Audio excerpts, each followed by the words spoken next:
आज हम यहाँ पर कोविड-19 के बारे में चर्चा करेंगे। COVID appropriate behaviour, home isolation, इन सब बातों की हम चर्चा करेंगे। कोविड-19 पूरे भारतवर्ष में और साथ साथ उत्तर प्रदेश में काफ़ी कहर बरपा चुका है। कोविड-19 है वो एक वायरल संक्रमण है और ये कैसे फैलता है? जब भी कोई व्यक्ति इससे संक्रमित होता है और वो खांसता और छींकता है तो उसके नाक और मुंह से छोटी छोटी ड्रॉपलेट्स निकलती हैं।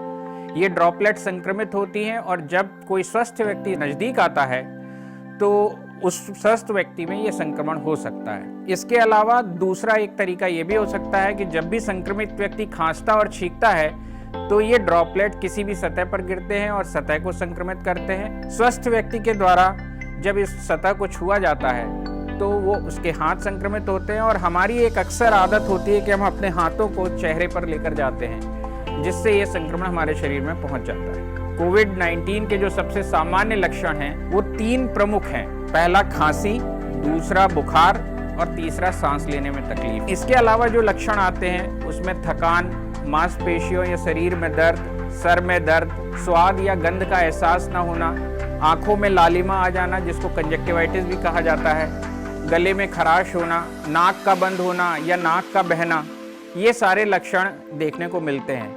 अभी जबकि अप्रैल और मई के महीने में जब कोविड-19 की सेकेंड वेव आई थी तब उस समय पेट में दर्द, उल्टी, मतली या डायरिया जैसे लक्षण, लूज मोशन जैसे लक्षण भी कुछ लोगों में देखने को मिले थे। इससे बचने के लिए क्या किया जाना चाहिए? तो इसके लिए मैं आपको 5 बातें बता रहा हूँ। पहला ये कि हमें त्रिस्तरीय मास्क का सही तरीके से प्रयोग करना है।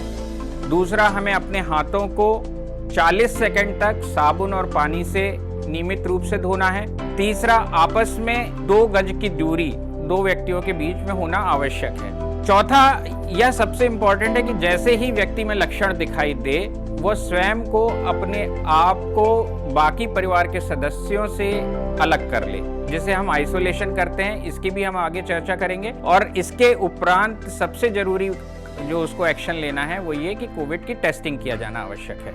ये 5 व्यवहार को करने के बाद ही हम यह इंश्योर कर सकते हैं कि हम कोविड-19 से बचे रह सकते हैं। इन 5 व्यवहारों के अलावा कुछ अन्य बातें भी आवश्यक हैं, जैसे रेस्पिरेटरी एटिकेट या जिनको हम श्वसन के लिए जो उपयुक्त व्यवहार हैं। तो जब भी आपको खांस रहे हैं या छींक रहे हैं तो आपको अपनी मुड़ी हुई कोहनी इस तरीके से इस्तेमाल करनी है, इसके अंदर ही खांसे या छींकें। अगर आप टिश्यू का प्रयोग कर रहे हैं तो आप टिश्यू का उपयोग के उपरांत ढक्कनदार कूड़ेदान में उसको डिस्पोज ऑफ करें। उत्तर प्रदेश सरकार द्वारा हेल्पलाइन नंबर भी जारी किए गए हैं जो कि सातों दिन 24 घंटे उपलब्ध होते हैं। 1800-1805-145 पर संपर्क किया जा सकता है। इसके अलावा एक सेंट्रलाइज नंबर है 104, इस पर भी संपर्क किया जा सकता है। अब बात आती है कि कोविड की टेस्टिंग की, तो 2 तरह के टेस्ट उपलब्ध हैं। पहला टेस्ट है एंटीजन टेस्ट और दूसरा है RT-PCR टेस्ट। तो यदि किसी व्यक्ति का एंटीजन टेस्ट किया जाता है और उस एंटीजन टेस्ट का रिजल्ट पॉजिटिव आता है तो डेफिनेटली वो उसको आगे के दिशा निर्देश पालन करने होंगे कोविड पॉजिटिव के लिए। लेकिन अगर यदि वो निगेटिव आता है एंटीजन टेस्ट में तो उसको कंफर्मेशन के लिए RT-PCR टेस्ट से गुजरना होगा, जिसके रिजल्ट के उपरांत ये हमें पता चलता है कि व्यक्ति पॉजिटिव है या निगेटिव है। अगर कोई व्यक्ति कोविड पॉजिटिव है, उसमें लक्षण आए हैं, तो उसको हमने बात की थी आइसोलेशन में जाना होगा। और यह आइसोलेशन से क्या तात्पर्य है कि व्यक्ति को अपने परिवार और समाज के अन्य व्यक्तियों से अपने आप को अलग करना पड़ेगा। इसका उद्देश्य ये है कि उस व्यक्ति से दूसरे अन्य व्यक्तियों में संक्रमण ना जाने पाए, तो इसे हम होम आइसोलेशन कहते हैं। और इसके लिए कुछ जरूरी बातें ये भी हैं कि होम आइसोलेशन में जिस व्यक्ति को रहना है उसके घर पर 1 से अधिक कमरा हो, उसके घर में 1 से अधिक शौचालय हो। ये भी जरूरी है कि उसकी 24 घंटे देखरेख के लिए कोई सक्षम व्यक्ति घर में हो। और कुछ रोगी ऐसे होते हैं जैसे HIV से पीड़ित हैं या अंग प्रत्यारोपण हुआ है या कैंसर का उपचार चल रहा है, तो ऐसे रोगियों को होम आइसोलेशन नहीं किया जाता है और इनको डॉक्टर के सलाह के अनुसार अस्पताल में अपना इलाज कराना चाहिए। होम आइसोलेशन में जो व्यक्ति है उसको भी कुछ बातों का ध्यान रखना है और उसके देखभालकर्ता को भी कुछ बातों का ध्यान में रखना है। सबसे इम्पोर्टेंट ये है कि उसे, रोगी को और देखभालकर्ता दोनों को त्रिस्तरीय जो मास्क है वो पहनकर रखना है। मास्क को बार बार अपने हाथों से न छुएं। 6 से 8 घंटे का समय पूरा हो जाता है तब आपको मास्क को बदल देना चाहिए। यदि मास्क गीला हो गया है या यदि मास्क खराब हो गया है पहले, तो तब भी उसको मास्क को निस्तारित करना चाहिए। और मास्क निस्तारित करने के लिए भी ये जरूरी है कि आप 1% सोडियम हाइपोक्लोराइड के सॉल्यूशन से उसको विसंक्रमित करें और उसके बाद उसको ढक्कनदार कूड़ेदान में निस्तारित करें। रोगी को अपने जो कमरे निर्धारित किया गया है उसी कमरे में ही रहना होगा। उसको श्वसन संबंधी शिष्टाचार भी पालन करने होंगे।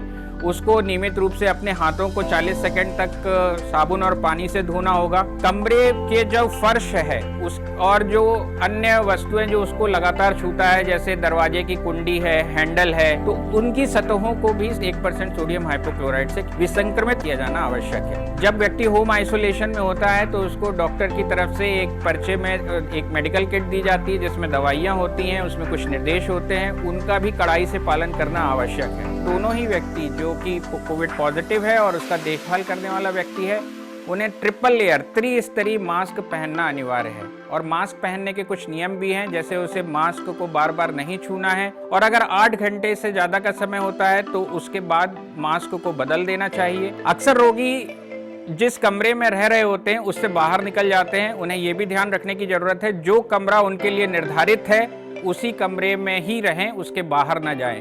रोगी को खाना, चाहे चाय, नाश्ता, दवाई रोगी के देखभालकर्ता द्वारा रूम में ही उपलब्ध कराई जाएगी। और रोगी की कुछ पर्सनल वस्तुएं हो सकती हैं जिनको किसी भी अन्य व्यक्ति से साझा नहीं करना चाहिए। और इसके साथ साथ रोगी को अपने स्वास्थ्य की निगरानी करनी होगी।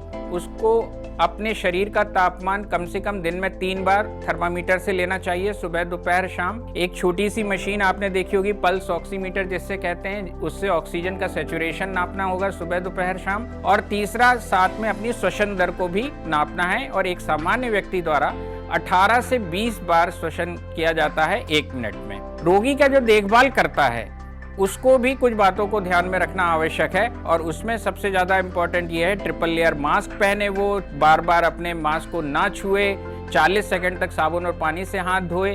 देखभाल करने वाले के लिए ये भी आवश्यक है कि न केवल वो रोगी के स्वास्थ्य का ध्यान रखें बल्कि परिवार में अन्य सदस्यों और स्वयं के स्वास्थ्य की भी निगरानी रखें। यदि किसी भी समय कोविड के लक्षण इन लोगों में अपीयर होते हैं तो उसको मेडिकल ऑफिसर या कंट्रोल रूम को बताना होगा। होम आइसोलेशन में कभी कभी ऐसा हो सकता है कि रोगी में कुछ चिंताजनक लक्षण आ जाए। ये लक्षण है कि व्यक्ति को कभी कभी सांस लेने में कठिनाई हो सकती है।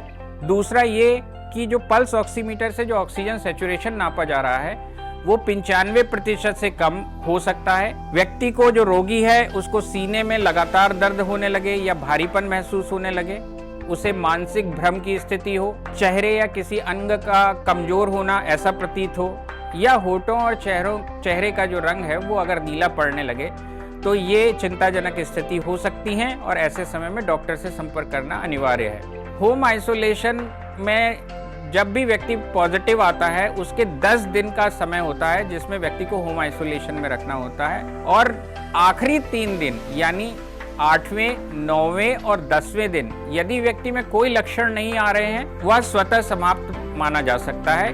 यद्यपि 7 दिन और आपको घर में ही क्वारंटाइन रहना होगा। हाँ, एक महत्वपूर्ण बात यह भी है कि जब आपका ये समय होम आइसोलेशन का समाप्त हो जाता है तब आपको दोबारा टेस्टिंग कराने की जरूरत नहीं है। अब हम आते हैं वैक्सीनेशन की तरफ। आज जब सरकार के प्रयासों के द्वारा हमारे बीच में 2 टीके उपलब्ध हैं, तो हम में से कुछ व्यक्ति इसको लगाने में कोताही बरत रहे हैं। 2 तरह की वैक्सीन उपलब्ध है, एक है कोविशील्ड और दूसरी है कोवैक्सीन। ये दोनों वैक्सीन पूर्णतः सुरक्षित है और इन दोनों ही वैक्सीन के 2 डोज लगाए जाते हैं। कोवैक्सीन के लिए दूसरा डोज जो है वो 4 से 6 सप्ताह के अंतराल पर दिया जाता है और कोविशील्ड का जो दूसरा डोज है वो 12 से 16 सप्ताह के अंतराल पर दूसरा डोज दिया जाता है। इससे क्या फायदा होता है? इससे आपका परिवार, आपका समुदाय जो है वो कोरोना वायरस से बच सकता है। यह एक पूर्णतः सुरक्षित टीका है, तो इसके बारे में किसी भी प्रकार की शंका नहीं होनी चाहिए। सरकार द्वारा ये जो वैक्सीन पूर्णतः निःशुल्क है। कोविड का टीकाकरण लगने के पश्चात भी आपको ये ध्यान रखना है कि आपने मास्क लगाया हुआ हो, आप सोशल डिस्टेंसिंग का पालन कर रहे हो, आप समय समय पर अपने हाथों को साबुन और पानी से 40 सेकंड तक धो रहे हो और आखिरी में मैं आप सभी से ये कहना चाहता हूँ कि आज जिन प्रोटोकॉल्स की हमने चर्चा करी उनको हमें अपने दैनिकचर्या में शामिल करना होगा और इसी के द्वारा हम स्वयं को, अपने परिवार को और अपने समाज को कोरोना से बचा पाएंगे। Thank you very much.